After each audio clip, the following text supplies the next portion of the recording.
technology would be the key and common denominator to drive excellent customer service. I'm a solicitor in the legal sector since '99. I had a passion for legal tech, built a bit of tech in my law firm, and then saw that piece of tech being valuable for other law firms. What made you choose the legal sector? I was 13 years old when two guys started having an altercation. It escalated really quick and got in between them, explained each other's perspective. Within about a minute, it would all calm down. And one of the other guys said, "Did you ever think about becoming a lawyer?" And I went, "No." We've got a reliance upon the age-old tech. How did you take people on a journey from this is where we are now, this is where we're going to be? I was in an open plan office. Every phone in the office within the space of about 2 minutes rang, earwigging that these were calls from clients. We then looked at what do our clients need from the relationship that we have with them. So we identified 4 areas. The first was, the second one was, the third one was, and then the fourth one was saying we need some sort of technology to engage with. And this was the start of it. Started to realize that clients were changing. I could see there was another way to deliver a communication to my clients. When I started inCase, nobody was doing what we were doing. New concept, new idea. Nobody was going to lend. There was nothing there other than a business plan. It would be hard for people to invest, which I got. The product was there. It was just about rolling out. So the only way to do that was to... And then the bank were willing to lend. And I managed to convince my wife to put all our savings into launching. Explain to her what I thought was really important, have a greater impact. And here's me saying, I really want to do this. The stat that I like the most, if I meet somebody new for the first time, 1 in 3, either they've come across the app or they know somebody that has. And then they tell me, do you know the name of the firm? I'm like, yeah, that's my business, that's my platform. And that to me is really powerful.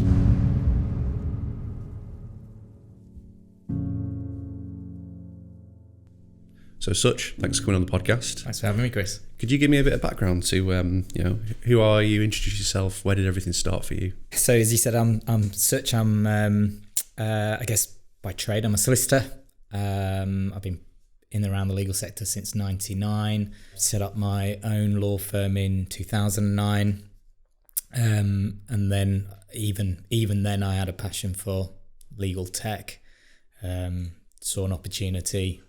Built a bit of tech in my law firm in 2012, and then saw that piece of tech being valuable for other law firms and made a decision to open another business servicing the legal sector in 2013, and both those businesses are still going. Yeah, that's sort of the short summary. There's I guess plenty of stories in terms of how I got into that, which happy to share if. How did you get into it? What made you choose the legal sector? Yeah, so I was 13 years old when I realised I wanted to become a lawyer. Or actually, when I became interested in the law. So effectively, there was I was in a group of friends. We were all guys. We'd been hanging around together for about 4 years, I think, by this point, and we were really close. 2 guys though started having an altercation over something. I can't remember what it was, but it escalated really quick and. In the rough suburbs of South London, this was going to get really bad and they were going to start punching each other. But I could see both sides of the argument. I didn't really appreciate it at the time. You're 13 years old, what do you really know? But then I kind of got in between them, explained each other's perspective to all of them, and they both kind of went, oh, I didn't realise that's what you were thinking. And they went, no, nor did I. And then within about a minute, it would all calm down. And they both sort of retracted from their respective positions, and we then said, well, should we just go to the park and kick a football around like we normally do? And we all kind of went, yeah. So we started walking over, and one of the other guys who was a lot younger than the main group, I think he was a few years younger than us, a guy called Leon, he was walking over with me and he said, Such, that was really impressive. Did you ever think about becoming a lawyer? And I went, no. And then he kind of just said, well, I just thought that the way that you handled that and could see everything and then you got involved was just really great, and just thought, you might you might want to become a lawyer. And so then I started looking into it, and then before I knew it, I really found a level of interest in the law and fundamentally helping people, seeing two sides of the coin, trying to understand and articulate that as best I could. I just started to find out more about it, much I think to my father's frustration at the time. So he wanted me to become a doctor. It's sort of the go-to profession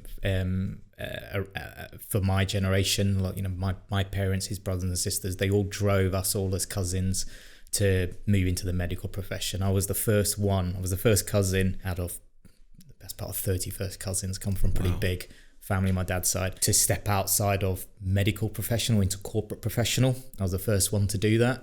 And my father really wasn't happy about that. And, I spoke to my school about it, and my school then got involved to speak to me about, what's driving my passion around here, because your dad's really not happy. Basically, he was paying a lot of fees. Yeah. He then went in and effectively had a go at the school because they were encouraging this in my later teens. And then the grand headmaster at Dulwich College, which is a pretty big school down in London, pulled me in. You never went to the grand headmaster. You got a headmaster of lower school, middle school and upper school. That's how big it is. Yeah. And then you've got the grand headmaster you never see. But I got pulled into a meeting with him, and he said, so I understand that you want to become a lawyer and your dad wants you to think about becoming a doctor. What's going on? I said, well, I've just always had a passion around this. And I said, what do you think? I asked him, what do you think I should do? And he says, well, it's not for me to decide, but I've spoken to your tutor and he believes that you can be a lawyer because you put your mind to something, you see it through. So I walked out of that, much again, told my dad I'm going to become a lawyer. That just infuriated him even more. Of course, it's easy now because we sort of joke about it because, of course, he's incredibly proud. But at the time that was very difficult for him to see because he just saw becoming a doctor as a really good, stable profession from his background, which was very unstable. I suppose it's ultimately just that, dads only ever want the best for the kids. I suppose that's the most, that I'm sure that's the intention, but it just probably came across the wrong way. Yeah, and mums too, right? Yeah. He, as an only child, I guess, I was their future, for want of a better word, and they only wanted the best for me. And as I said, they had a very challenging upbringing, very tough life, but they didn't want me to experience any of that. They were always about getting something which you could always fall back on, and nobody could ever take it away from you.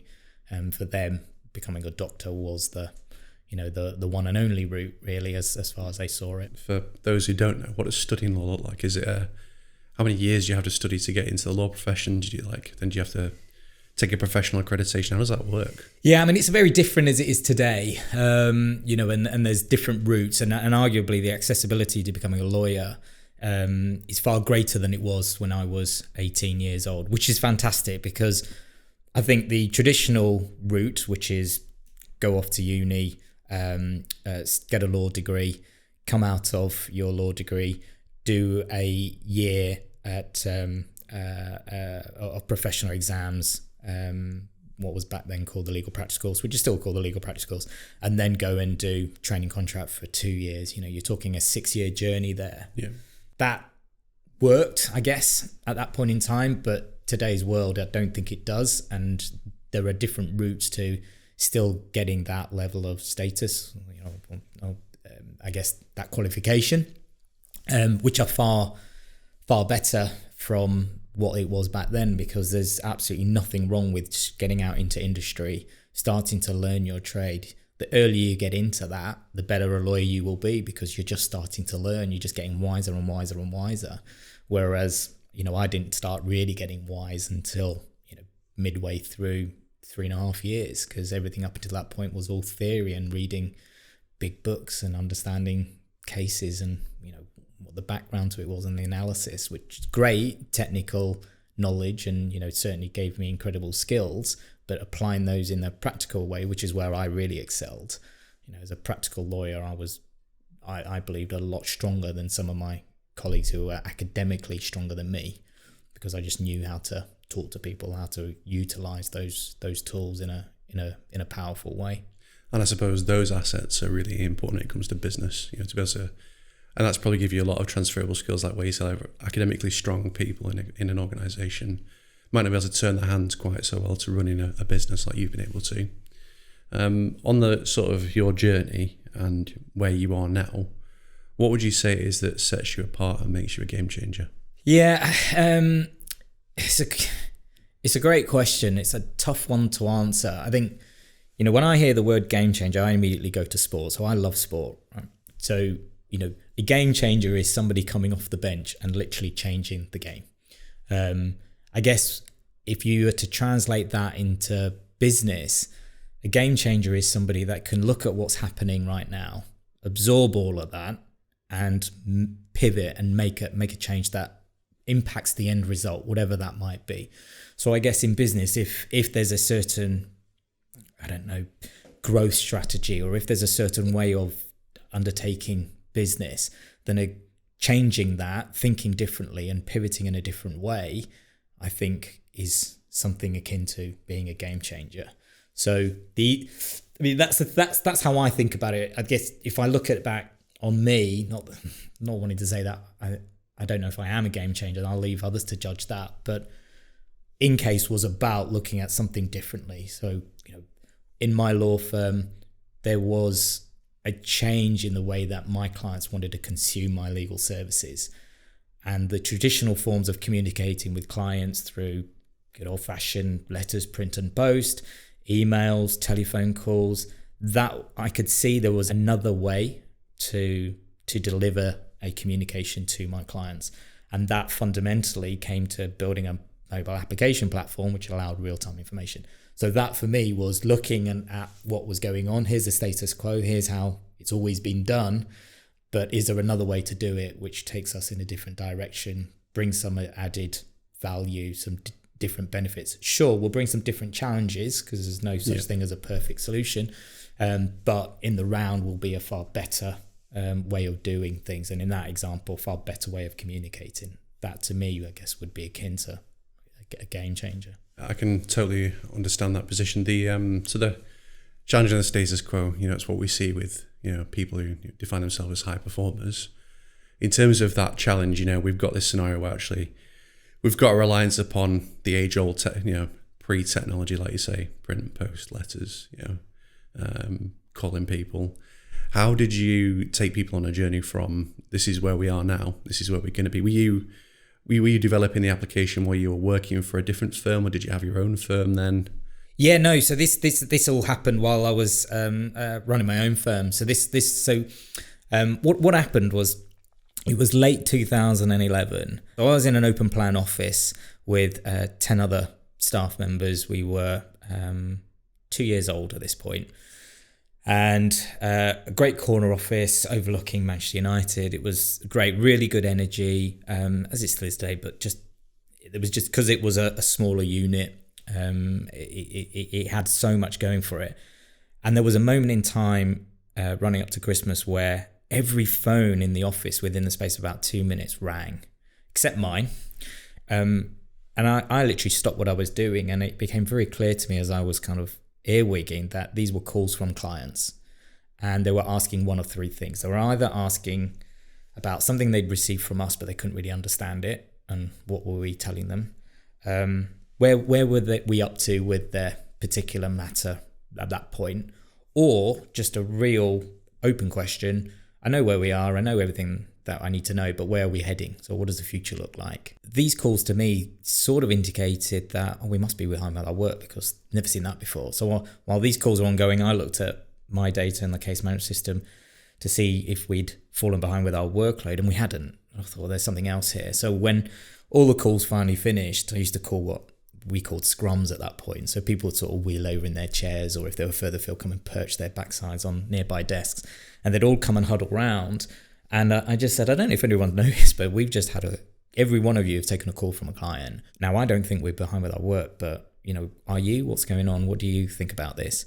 And you can imagine it was just total silence for a couple of minutes. And then I had to evoke like the power of silence. Don't say anything, because you need to get it out. It was a really long pause. Yeah, it was. It was a really long pause. And then one brave soul, Nick, kind of piped up and he said, well, look, I don't know about anybody else. I'm not behind with my work, but I have noticed more calls from clients in recent months that started to increase, and across these broad areas as well. So you can imagine as soon as he spoke, others started head nodding and kind of, speaking in a similar tone. And so I thought, right, well, me and my business coach were about to undertake some client research. So I spoke to my business coach about this experience and we agreed to pivot this slightly. We then looked at what do our clients need from the relationship that we have with them. So rather than just in terms of the service they're getting, like what are the emotional needs that they need to get, or what's really, really important to them. And this was the start of how we started to realize that clients were changing, like just generally consumer base was changing the way they were engaging in any product or service, forget the fact that it's legal. So we identified 4 areas. So the first was speed, like a legal, instructing a lawyer is a distressed purchase, I call it. Nobody gets up in the morning and says, you know what, I'm going to instruct a lawyer today. It's not the Amazon purchase. They need to instruct a lawyer because either something's happened to them or they need, they need a professional to guide them on a particular journey, maybe buying or selling a property, for example. That's the most common thing. So in that environment, they want to get through it as fast as possible. Well, that's never been different. That's always been the primary one. Need of a client engaging a law firm. So we knew that. The second one was information. So when you're sending me something, the clients were saying, you need to really make it easy for me to understand because you're using technical language, really long letters. Just give me the Twitter equivalent or the X equivalent. Yeah. The third one was education. This was new. So clients were saying, we want to be educated about the whole process. So, we want a mini law degree at the end of it. That was very different from when I began practicing, where clients would sit and wait patiently for me to contact them, ask them what would they like to do with this information now, what choices would they like to make. They'd come back to me within a day or two, and then they'd sit and wait patiently for a couple of weeks before I got around to reviewing their matter. That was gone. They wanted to understand what was happening at every point in the process and what did the future look like. Okay, and then the fourth one was saying, we need some sort of technology to engage with, to understand where we are in the process and how we can consume your services. And this was the start of it. This goes back to your question, how did we understand clients? It all came from that research. And then I was reading some research from BDO, the International Accountants. They were talking about what did service look like in 2020. This report was done in 2010. And it identified these megatrends. And one of these megatrends was technology would be the enabler of service in 10 years' time. So not your people, not your brand, not your results, but the technology underpinning all of these things. And that would be the key, I guess, the key and common denominator of everything else to drive excellent customer service. And it just resonated so much with me that I was reading it for the third time on a train journey. And I literally had a light bulb moment to build inCase. And it just sort of poured out of me. Got off at Derby, sat on the platform edge. I still remember it like it was yesterday. My uncle's waiting for me actually to pick me up because we were going for dinner. And I just continued to write for another 20 minutes on the platform edge, all these ideas that I had, which were all ended up becoming the starting of inCase. And so it started at Equitas Legal, and it was from there that I started the journey of I guess, developing technology, creating technology. You thought about getting on more train rides rather than taking long showers? If they're on time, I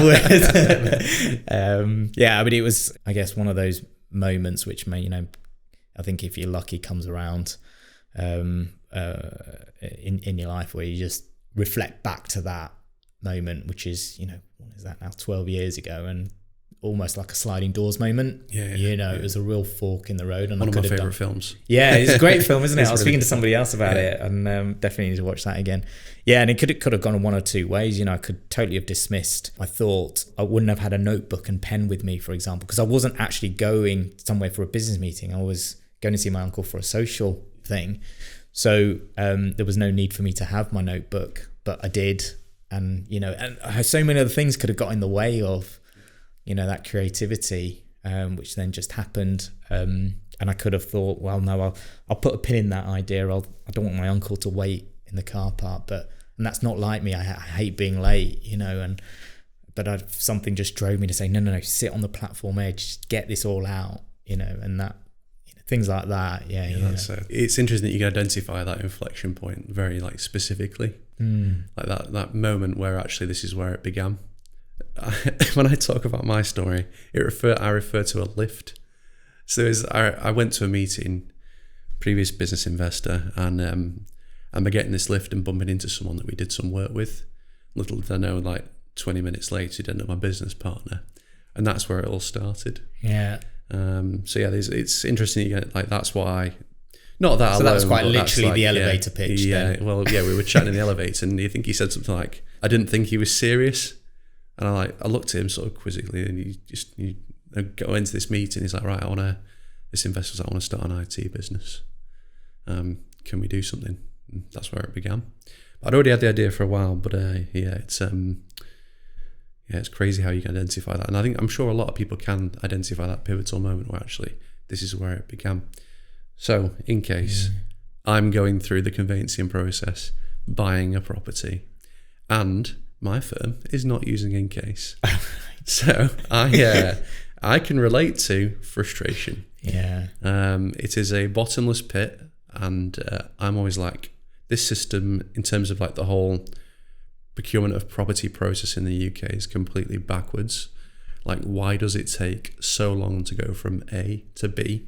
So I can understand why, and I know it's I'm sure inCase is not for just conveyancing matters. But it's I can see how that process itself. I'm sure there's lots of other things that people transact from a legal perspective where they're just as frustrating.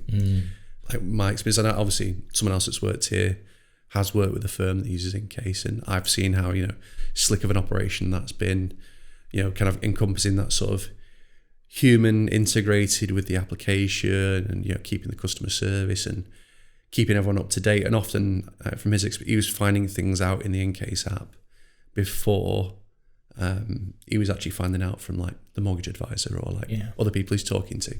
So that's really cool. But for those of people who don't know, what is inCase? Yeah, I guess in its rawest form, inCase is a communication platform. When you pull all the features and benefit backs, it connects a business, not just legal, but that's predominantly where we play.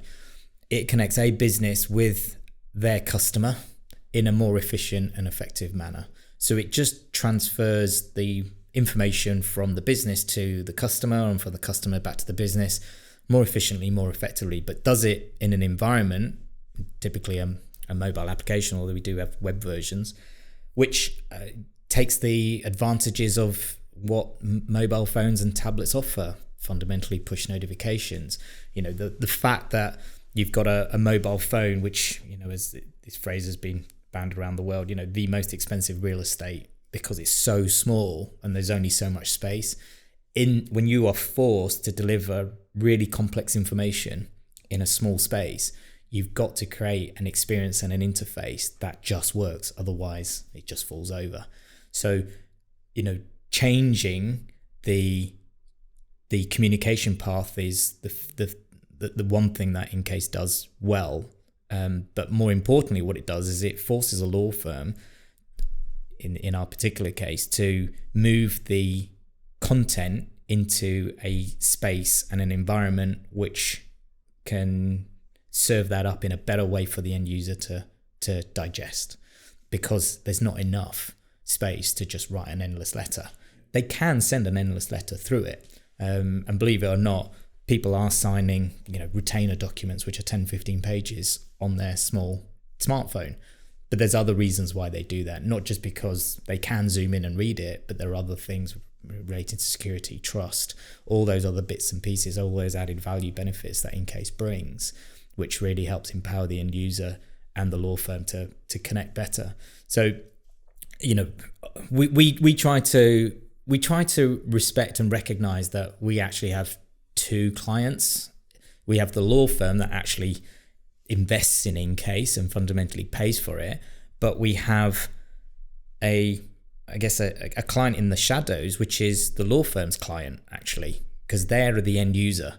So they're the consumers, like the would be yourself if you'd had the fortune to appoint a law firm that used inCase, that would be using the platform. Because if we don't recognize that they need to get the maximum return emotionally out of it, then the law firm won't get the value of it, and then the law firm won't be able to justify the investment necessary to continue developing it as a tool.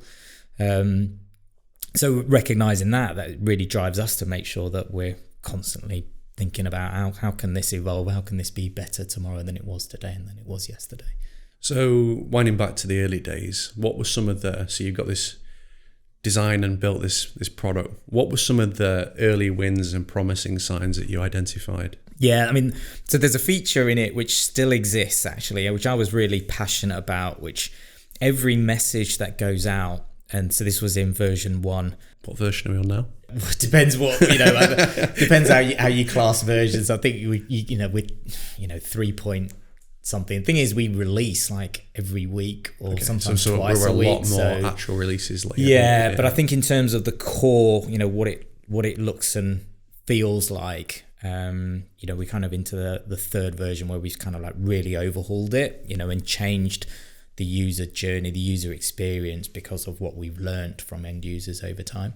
But yeah, version 1 had this feature where every message came with this rating facility, and all it was like these 5 stars, and all you needed to do was just thumb the star.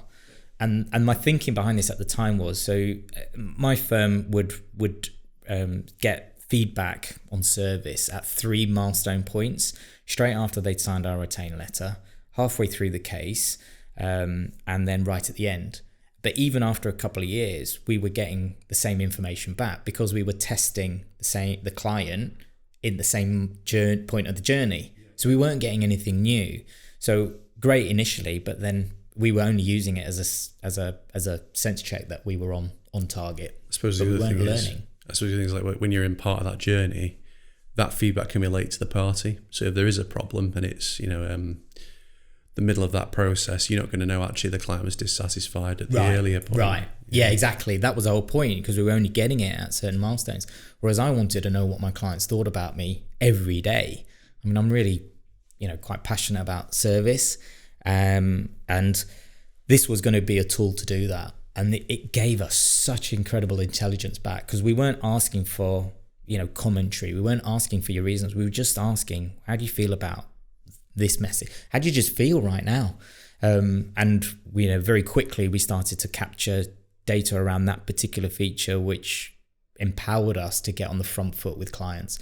So then we created a policy, whereas if a client rated us a 3-star or below, we'd straight away get on the phone to that client, because we knew the date, the time, the message against which they'd rated, because you got access to all this data, and it empowered the lawyer or their support, whoever. Didn't really matter. They just needed to pick up the phone. And what we found very quickly was the clients forgot about why they rated us a 1, 2, or 3-star.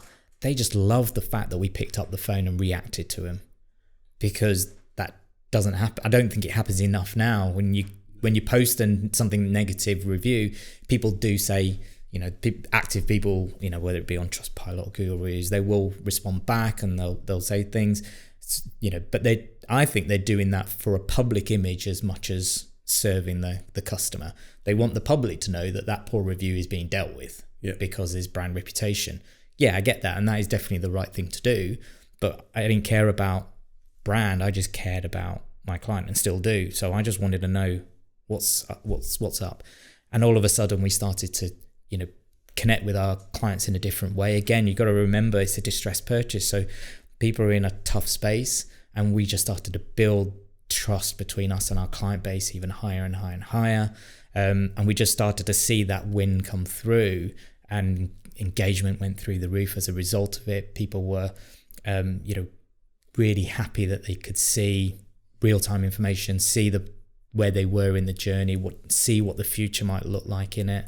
And it's something that still exists today. And it's interesting. We get some businesses that love it and some that hate it, because it's like, it's too much data. Some say literally it's too much data, we don't know what to do with it. I said, Well, don't look at it as too much. Just what's the one thing it can give you, and it'll still be access to information which you don't know otherwise, which is how your client feels about you.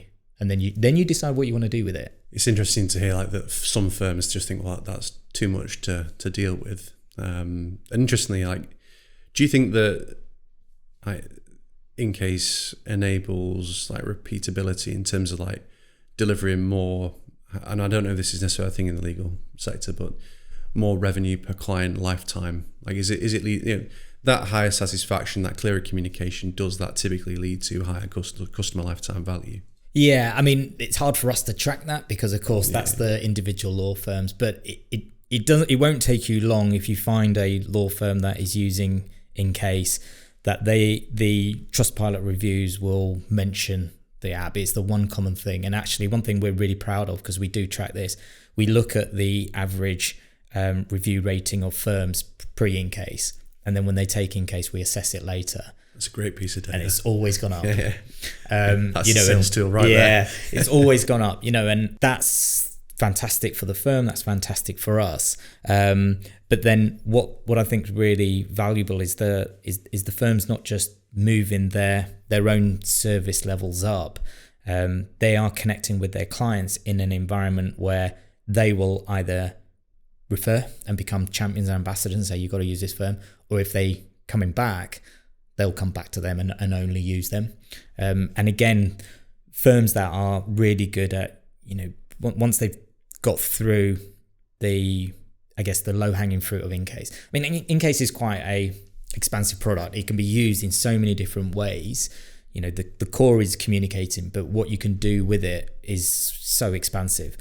But in conveyancing, for example, you say you're buying your property, there'll be a mortgage assigned to it, and there'll be a number of years, if you're getting a fixed mortgage or a tracker mortgage, where it will come up for renewal. Now, the really, really smart conveyancing firms, what they're doing, because they know that data, and the stats are out there, they're pretty high, but people don't delete apps. And something like this, I can attest to that. Well, yeah, exactly. How many screens have we got, right? And we stopped. We just search now, isn't it? I'm not scrolling anymore. No, you just but people don't want to delete the app that's handled their conveyancing, particularly because there's lots of documents on there. So one of the great things about inCase is when you sign or complete a document, whatever it might be, traditionally you'd email it back or you'd be posting it back. Yep. Now you sign it on the app, but then it goes into your archive. So you've got it there forever and a day. So that's a great tool. But then because the app's still there, if in 3 years' time when your mortgage is up and your law firm is right on it, they'll drop you a line 2.5 months, 2.5 months before it's due, 3 months, whatever, say, are you going to be remortgaging? Can we do your remortgage for you? And we can do it again through this platform. Now, it's going to be really hard for you to say no if you've had a great experience through the app, which typically you will have done, because you'd be like, oh yeah, I'm not going to use whoever I'm going to get referred to. I'll tell my broker I'm going to use these guys. Especially if it becomes push button and therefore easy. Yeah, exactly. And especially the value is there is you've got the data and you're majorly ahead of the curve. Because I'm guessing that most high street lenders and brokers will have a typical point where they send letters to the client saying, hey, your mortgage is up for renewal. Yeah. Oh, I don't want to deal with that paperwork that's come through the post and the app pops up. Yeah, okay, let's go. Yeah, exactly. It's far easier, isn't it? I mean, let's look at Amazon. Amazon have done. I mean, I'm a huge fan, but you can search and buy in about 10 seconds. And that's a direct route to my wallet. And literally, money's just pouring out of it down the digital pipeline into Amazon's back pocket. There is absolutely the same opportunity with any other service or purchase, just because Amazon are selling products off of a shelf typically and immediate need. But when you get to something as complex as a legal matter, people still want that same kind of experience. They still want immediate access. If you are going to present something to them which allows them to say yes easier and faster, then they will, because it's the path of least resistance, right? Yeah. Otherwise, I'm going to have to go and search for a law firm, and but this firm knows me. They've dealt with me before, so they've already going to have some information about me. And actually, I've dealt with them before, so I've already got a level of trust there, and I've got a level of expectations where if I'm going to have to start a new relationship over here, again, in a distressed purchase where everything's really emotionally charged, do I want to start a new relationship over there? No, why do I? I trust these guys. I've used them before. Yeah. Easy. So from a product perspective, how do you shape development based on customer requirements? Is there a customers submit requests, requirements? How do you capture that and use that to drive product growth or business growth? Yeah, I mean, product development's massive. It's huge. We like to see ourselves as bleeding edge, not on cutting edge. We really like to see ourselves as always pushing the boundaries, thinking 4 or 5 steps ahead for the benefit of our clients and their clients. As I say, the two groups of customers. There's a myriad of ways, whether we identify opportunities that we see coming down the track and we sort of put them into early stage investigation and assessment, but we know that that's going to take years almost to come alive. AI is a great one. We know there's something there, but it's early stage, so we start that journey. We devote some time and effort to it, but we don't know where it's going to go. Or we've got a very specific need to and a challenge to solve, in which case we just identify it, work with customers to understand what's the needs on your side, what do we believe the needs are on the end users, and try and access them if we can, and then go and build. Internally, we have, tools. We use prioritization sessions, so we're never short of ideas, right? And I think that's one of the great things about a tech business versus a law firm. There's just so much we can do. We need to endeavor to back the right thing at the right time. They're all right, really, but it's just what's the right thing at the right time for a host of reasons. And we assess that prioritization session, kind of assesses all the projects and matches them against each other. Is one better than the other right now? And it's really interesting because at the end you get this league table and you see where the score then. And sometimes the difference between first and second is minuscule. They're really right neck and neck. But then you do it again in 8 weeks' time, and all of a sudden, those two at the top, which you've started on, something else has happened, whatever it might be, industry related maybe, and all of a sudden they've dropped to 3 and 4, and 1 and 2 have come in. Well, what do you do now? Do you stop what you started because these new projects are taking precedence? That then becomes a really big challenge, because you've then got to make some strategic decisions around what's the right thing to do. Is it still the right time? But then that's where the great executive team that I've got in inCase have become really good, because there's other minds sharing their thoughts and views and their fears, but equally their excitement around any particular project, and we always land somewhere. So talk me through the growth of inCase. So how long has inCase been trading for now? And so we just had our 10th birthday in the summer. Yeah, that was great. Went and spent a day doing all sorts of activities and a really nice dinner. And the team surprised me with a 10th birthday cake, which was fantastic. When I started inCase, nobody was doing what we were doing. I was just on my own. First mover advantage, I guess, first to market, new concept, new idea. And I managed to convince my wife to put all our savings into launching inCase as a separate business. So at this point, my own law firm is just over 3 years old. So it's still very young. And in its own growth journey. And here's me saying to my wife, I know we've just had another baby, and I know I've got a growth business, and I know I'm still a lawyer practicing, so I'm still working on files, but I really want to do this, and I managed to explain to her what I thought was really important, and I thought I could have a greater impact through inCase, through this platform. And with it being a new concept, nobody was going to lend. I spoke to a few people, and naturally you go to your bank as well, but just because there was nothing there other than a business plan, it would be hard for people to invest, which I got. So we needed to get on with it ourselves, and the plan was just to see could could we deliver a really good product, and could it make money? Because we couldn't continue to do it. And another key driver behind actually launching inCase was my version at my firm did some great things, but it didn't do what it really needed to do to be a great product and solution. But my firm's young, didn't have the capital to do that. So the only way to do that was to effectively sell it, generate the revenue, not to make money as such, but to invest in the product to take it to the next level. Yeah. So it was all about that. And so it's actually all about making losses really, and continuing to put the money back into the business, obviously staying cash positive.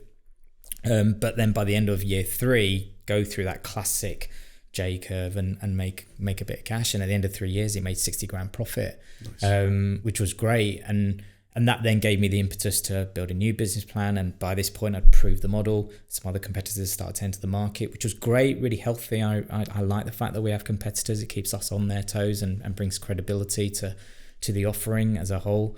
And then the bank were willing to lend. And that was really important, because once I got that cash into the business, we were able to bring the outsourced development development agency that we were using. We brought all the development in-house. We built a sales and marketing operation in-house as well. And the business then had a much stronger set of foundations to take it on its next journey, to the point at which we grew and got to a stage where I believed that all the business needed was a huge injection of cash, because it had the platform. It was just about rolling out. It was just about eyeballs, getting in front of potential customers and delivering, because the product was there. And that's when we went on the interesting journey of going after some private equity, which we managed to secure right in the middle of COVID. That was, yeah. Was that all over Teams back then as well? Well, no, because we were most of it was done face to face, but or over telephone, and I think we were using Zoom at that point, or had we just moved to Zoom? But it wasn't, because the whole process for me started in December 19. So this is before COVID. We even knew what it was. So we were just engaging traditionally, and late March, when it did hit, we were due to complete like beginning of April.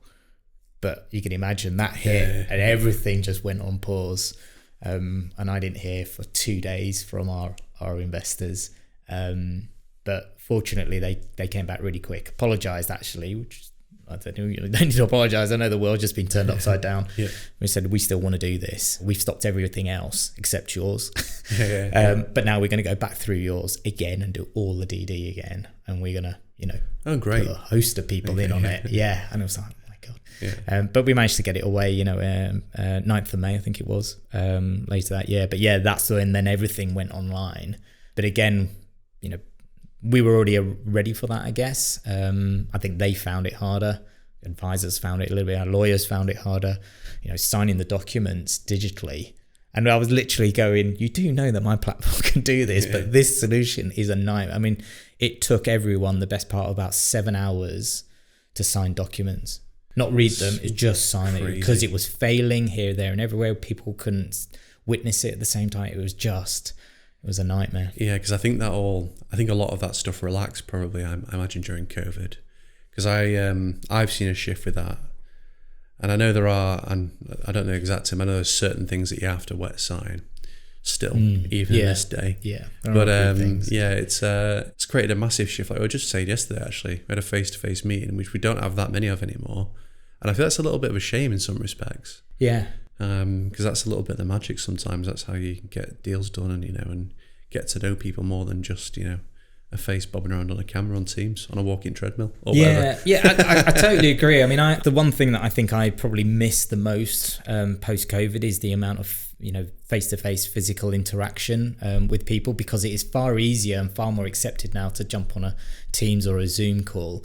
And I get it, right? It's definitely more efficient. It's definitely more productive, because you're missing out that travel time, or you're not having to work the rest of your day around this one meeting that might be miles away. But certainly, I think there are certain meetings which can and should only really be done face to face, and that they don't need to be massive moments in the journey of your business that means you need to have a face to face meeting. I mean, I've got a number of clients where I'll say, can I come and have a chat with you about XYZ? Just want to get some feedback. And they're like, oh yeah, should we do it over Teams? And I'm like, no, I'll come to your office. And they're like, oh yeah, all right then, that'd be nice. And I'm like, yeah, it will be. And then of course the first thing we talk about is they say to me, I wasn't sure what to wear today, because normally I was out behind the Teams call and worried about what I'm wearing up top, but I had to think about my trousers and my shoes, and I'm like, oh, don't worry about it, but it's great to be there. And then of course what happens, which is great, is you connect on a different level, because I think the biggest challenge with Teams and Zooms is as soon as that's on, everyone feels the need to get into the agenda and on with the meeting. Whereas when you meet face to face, much like what just happened here, we spent just 20 minutes talking about stuff totally not related to today, and that's the beauty, because you connect as a person with another person totally outside of the agenda that you're about to discuss, but it brings you closer to that individual. It gets them to understand who you are and you understand them. And if it is in a business setting, gives you confidence as to whether you want to do business with this person or not, because sometimes personalities don't align, and there's been examples where we've spotted that some clients don't align, and we've fired clients because they just didn't sit with our core values. Sometimes that's the same with people, but it's hard to get that through Teams and Zoom. Majorly difficult. Yeah. So talk me through, if you can, the numbers of where inCase is at today from a higher level. Is it in matters? Is it, well, I guess the first question is it a white label service that you provide to? Yes, yeah. So I think that's one of our best USPs, is that a law firm can take inCase, and actually inCase is not the identity that their clients see. It becomes Smith & Co solicitors. Yep. So yeah, the core platform is effectively reskinned in the name of the law firm, sits on the app stores, Google Play and iOS, and is their identity, their brand, their colours, all consistent with the theme that they've had for probably several years, if not decades. So yeah, fully white labelled. So our platforms, I think October's numbers, we had just shy of 460,000 session logs. Wow. Across our platforms. I think we had something like 16,000 new users join our platforms. Our current record is just over 20,000 in a month, and it's been bubbling around that 15, 16 for the last few months. Rose last month, which is typical coming out of summer. So you see seasonal stuff, which is really interesting. I don't know. In the time that it's been, well, I do know. In the time that it's been going, we have delivered over 1.3 now million documents from firms to end users, which they then need to take some action on. So not just documents to read, but documents to action. Typically, we get about the law firms as a whole get somewhere between 8,000 and 10,000 of those 5-star reviews. Not 5-star, but those star reviews. So that intelligence that's coming back is incredible for those firms, especially the volume players.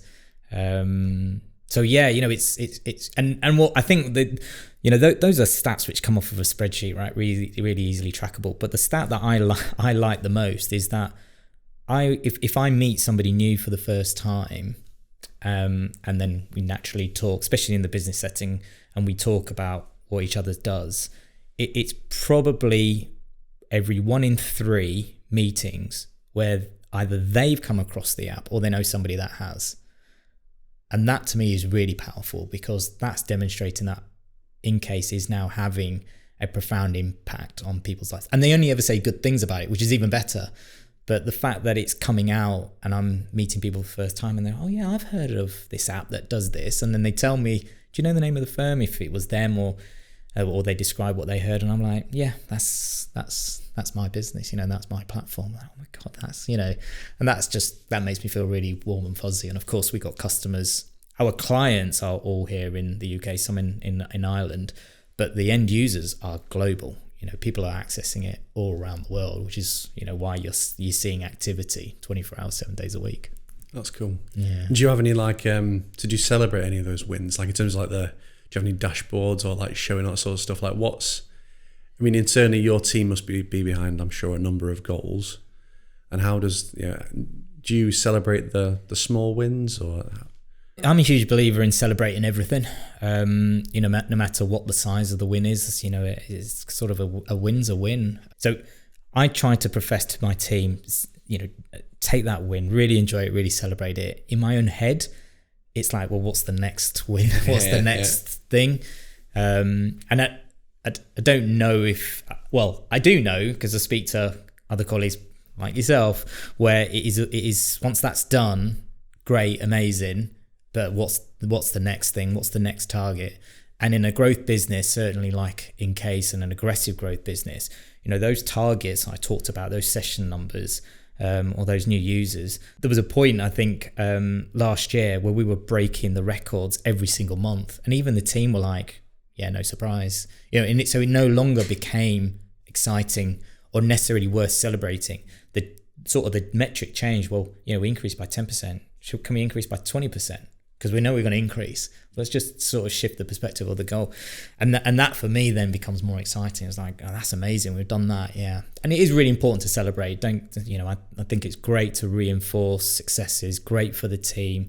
When we do that through a variety of ways, we celebrate an individual every month through our monthly recognition scheme.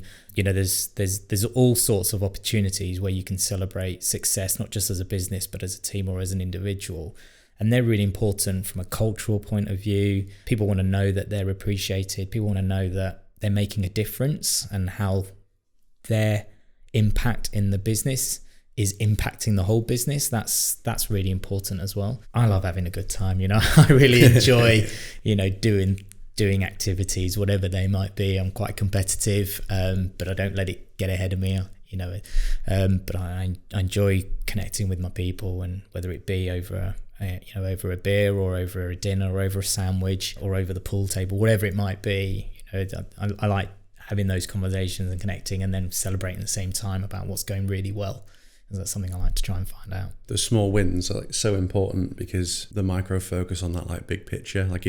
If your goal is enormous, which I'm sure it is, you're setting out to achieve in a 1 year or 3 year plan, then you got to celebrate along the way. Otherwise, you're just going to get them right, what's next, and you get you never sort of get to enjoy that reflection on where you were and where you've come to. Oh, it's massively important, and that's something that I've got better at as the years gone by. I sort of have two analogies when it comes to goals and destinations. In terms of a destination, if you imagine you're on a train, if you're always looking forward, well, you're just going to always see the same thing, which is the beginning point which you got on and the end point when you got off. But on a train, if you actually sit next to the window and look out, there's a lot to admire and enjoy. And that's the same with any destination that you've set or plotted on in business. But then if you're talking about goals, I use this analogy a lot with my team when it comes to individuals or us as a business. I set the analogy of what is our or your Mount Everest. So what is that big, hairy goal, using the phrase out of Jim Collins from Good to Great. What is that big, hairy ass goal? And for me, climbing Mount Everest is a big, hairy ass goal. Setting out the intention to do that is one thing, but then starting that journey is a very different thing. But what I say to people is don't worry too much about the path, because I think a lot of people set down goals, whether that be in business or just personal goals, and they then start to worry and get scared about the journey, about how they're going to get there, and they get dragged down into the activities needed to move them to the goal, which then turns them off, because that turns into fear. And then the path of least resistance actually is to not do it at all. And I try to encourage people to say, forget about the journey, because you genuinely don't know what the journey is going to be. Nobody stands at the bottom of Mount Everest and says, yep, that's the route I'm going to go, which is straight up. That doesn't exist, right? The guides know that you're going to come across certain obstacles. You may need to take different paths, but you will come across it and you will deal with it when you get there. The first thing that the guide is going to do is say, well, we're going this way, and we're going to just put one foot in front of the other. And then we'll put another foot in front of the other. Well, the same's true, I think, when you're goal setting. It's like, just take that one small step. Don't worry about, I don't know how to do this. I didn't know how to build a mobile app. That didn't bother me. It was just like, I knew what the destination was. The first step I needed to take was, well, what do I want it to do? What do I need it to give? And then the next step was, well, let me see, can I speak to somebody about it? And before I knew it, your steps come and naturally, and then if you keep your eye on the destination, which in the Mount Everest is just keep heading towards that goal, at some point you will get there. And even if you don't get there, even if you get 3/4 of the way up, like you say, if you stop and have a look around and enjoy the journey you've just been on, that's still going to be an amazing view. Yeah, and I think that entrepreneurs are guilty of that, like the gratification only comes at the end. But the reality is that probably most people who run a business are never really actually completely satisfied with where they are, and because they'll always have aspirations to do more. Yeah. And that's the end. Yeah, exactly. Like, what is the end? One thing I've reflected on is like taking that time to actually enjoy where you are. It's investment, payoff, whatever it might be, the sale of a business like that.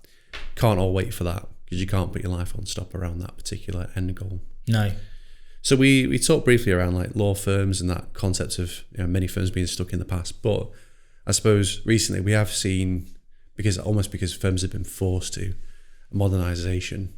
And we've talked briefly around data and its importance. You mentioned the use of like the 5-star reviews and how important that's been. Are there any ways with inCase that your clients are making more data-driven decisions outside of just using the ratings? As I said to you before, there's sort of so many things that inCase can offer up. So it sort of comes back to, well, what's the firm's objective? Are they trying to speed up the case, for example? So one element of the legal process for a law firm, in the majority of legal services, which is what I would call mission critical, is verifying their client's identity. Yeah, so undertaking I guess the technical language in the legal space is ID verification. So that process, if you go way back, even pre-email, that process used to be your solicitor's saying, I need you to verify your ID by getting a photocopy of your passport done by any one of these people, typically doctor or a professional. You can't know them. They need to photocopy it. They need to see the original. They need to stamp it with their stamp. We've still got our records. I think we'll stamp it, their stamp. They've got to endorse it and write this thing. And you probably need to pay a little bit of money for it as well. It used to be £5 and then £2 every exhibit or something like that. I'm sure the rates have now gone up and up and up. But, it was a very manual, tiresome, and time-consuming process. And that has evolved over recent years, but firms are still experience where they're saying to client, we need ID, and you can shortcut some of that in some ways, but we still need this ID and we need it back in our office. Firms are experiencing typically 1 to 2 weeks, most are nearing 2 weeks in terms of getting that back. But the challenge with that is that really, from a compliance point of view, they can't get on with moving that matter forward until they know their client. It's a real fundamental part of the legal process. So the client is motivated, but they've got these barriers because they've got to get the ID in this certain way or find somebody to do it, and they've got to take time out of their work. It's not something they can do instantly. It's super tedious. Have you done it? Yeah, you had to do something similar, right? Yeah, so you did. Was it a doctor or was it somebody? What did it? Something like that. I think it's certified. Yeah, it was crazy. Yeah. Super time consuming. Dead. And how long did it take you then? From when you got requested to days. do it? Yeah. So that, you're right, it held up the whole process. Yeah, because especially when there's multiple parties involved that are being represented by the same firm. Exactly, right? You're waiting for everybody. Yeah, because that's the thing. That's the other thing. So I'm just giving an example of one person, but can you imagine when you've got multiple parties? Until they're all in, they can't move forward. So that's an example where inCase, which does have an ID solution as part of it, if a firm wants it, we've got a fantastic firm that has really just embraced inCase to onboard customers. inCase can take care of your client from start to finish, right? But they've just used it for what they call onboarding. And the biggest win here was this ID process. And they're running like thousands a month through it. At the pre-inCase, it was averaging just under 2 weeks. Their current average is under an hour. Wow. And that is a really good example of how they're able to utilize the platform, but it took the awareness of the data that was moving through the platform to get that to an hour. It moved to within a day or so very quickly because the tool was able to do that. But the data they were able to extract back out of that to understand how their clients were engaging it or where they were getting stuck, which of course we helped work with them, actually helped us. So you go back to how do you product develop? How do you assess product development? They identified areas where our solution could be refined and improved. That intelligence, because we had the data that they have access to, we didn't. They could see that in their case management system. We were able to get that information back, work together and refine our product for their benefit and everybody else's. And it took it had such a profound impact for them and all our customers, which was phenomenal. I suppose the thing that we're on the end of that is if we shorten that from 2 weeks to a day, we move the money 13 days closer at the end. Correct. So therefore we improve all that cash flow. It enables that capital to be used to spend growing the business. We're not sat waiting for it for quite as long. That conversion cycle from customer to cash is much quicker. Yeah, we're fortunate that some firms that we're really close to have been really open with us and said that inCase has allowed them to increase their throughput of work without increasing their heads of people. Now, I think that touches on another point, which I don't know if you were going to ask about, but there is a nervousness that just technology is going to take jobs, and that's something that people are really scared of. And I think the GPTs are coming. yeah. My view is that's not fair. It's not right. I think the people that need to be scared about technology taking their jobs are those people that aren't prepared to evolve. If they believe that their job is boxed in this way and that's all their job will ever be and all they ever want to do, then at some point, if it's a certain job that is administrative driven, then technology will probably take it over. And yes, they will be out of a job. But what technology should be doing is empowering those people that are broader in their vision of themselves to do the best bits that tech just is not going to get there on. So in the lawyers example, because we get this a lot, lawyers get fearful about technology, and it's one of the things we come up against when we're putting inCase into a new firm. We go and do in-house training. You can see the lawyers scratching there going, oh, shit, this is really bad for me, isn't it? And we're like, no, let's just meet this head on. This isn't about replacing your job.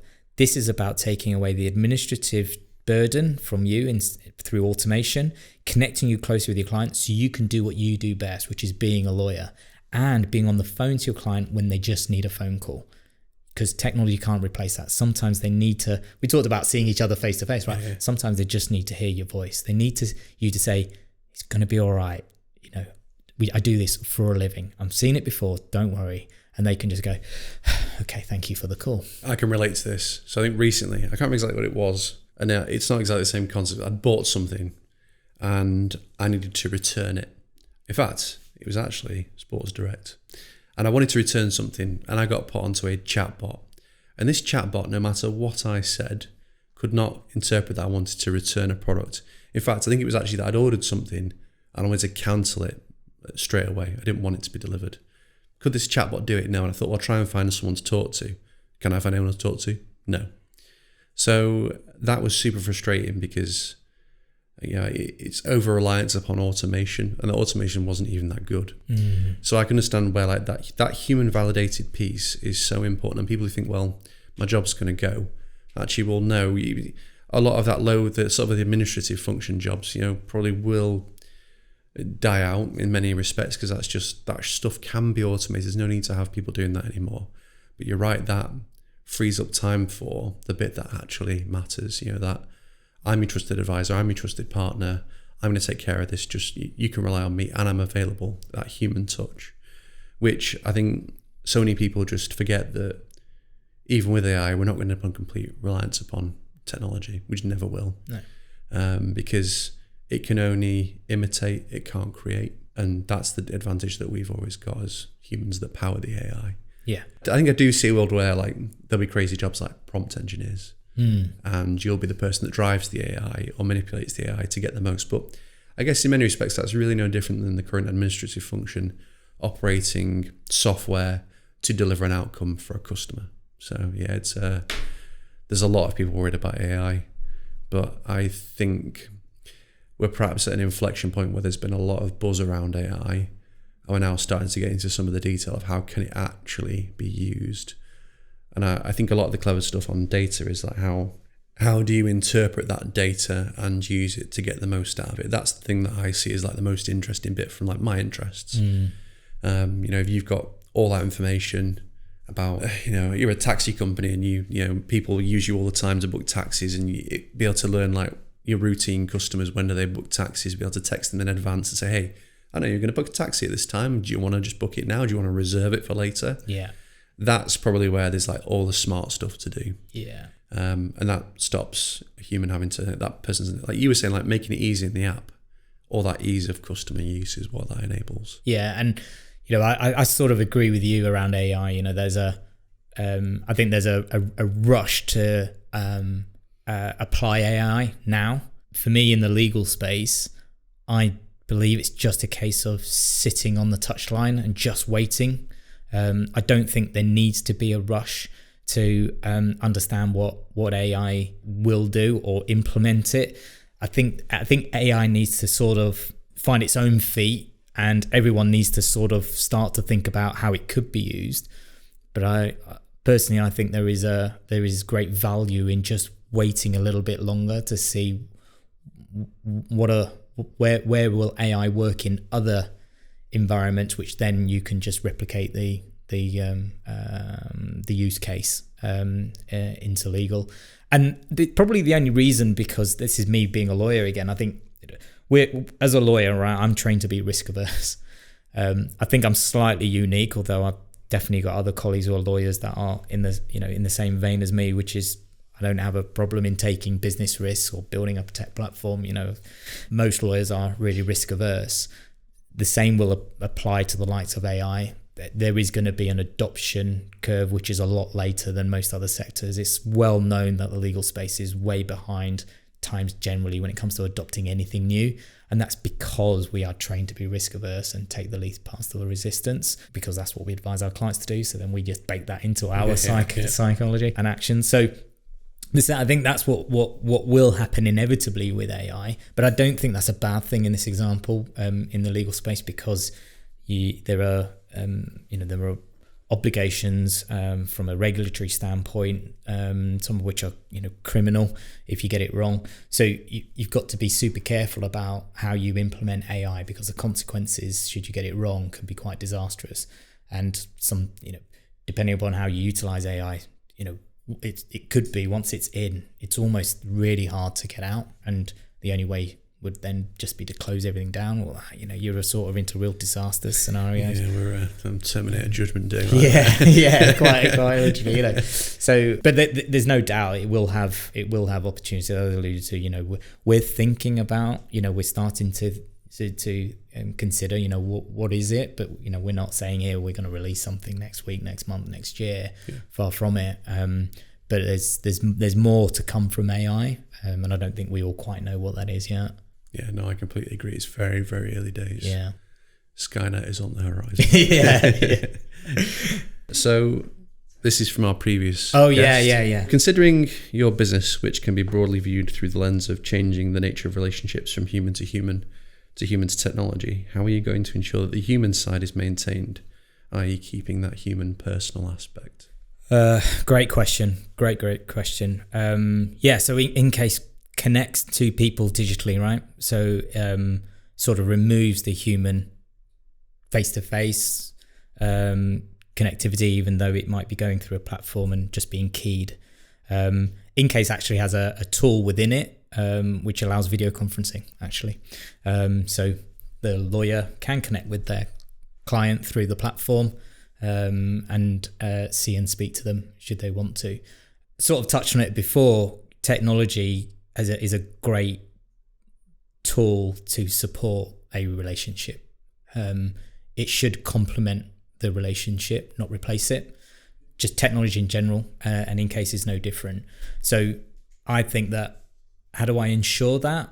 By continuing to recognize that inCase needs to do a very specific job between the lawyer in our case and their client, and facilitate the ability for the human connection, the human interaction to continue, which then just drives it full circle to make sure, let's pick up all the bits and pieces that sit between the lawyer and the client that can be driven through the platform to then bring to the top the cream of the relationship, which is the human interaction. And that is the cream of the relationship, because that's the one thing I miss as a lawyer most, actually. Out of everything I've done, the one thing I miss most is I no longer represent customers or clients, which means I no longer speak to them, or I no longer get to help them, support them, hear their emotion when it all works out as I said it would. And that's the cream of the relationship. Tech will never replace that. Completely agree. So, considering the theme of the podcast, the game changers, what would you like to ask our next guest?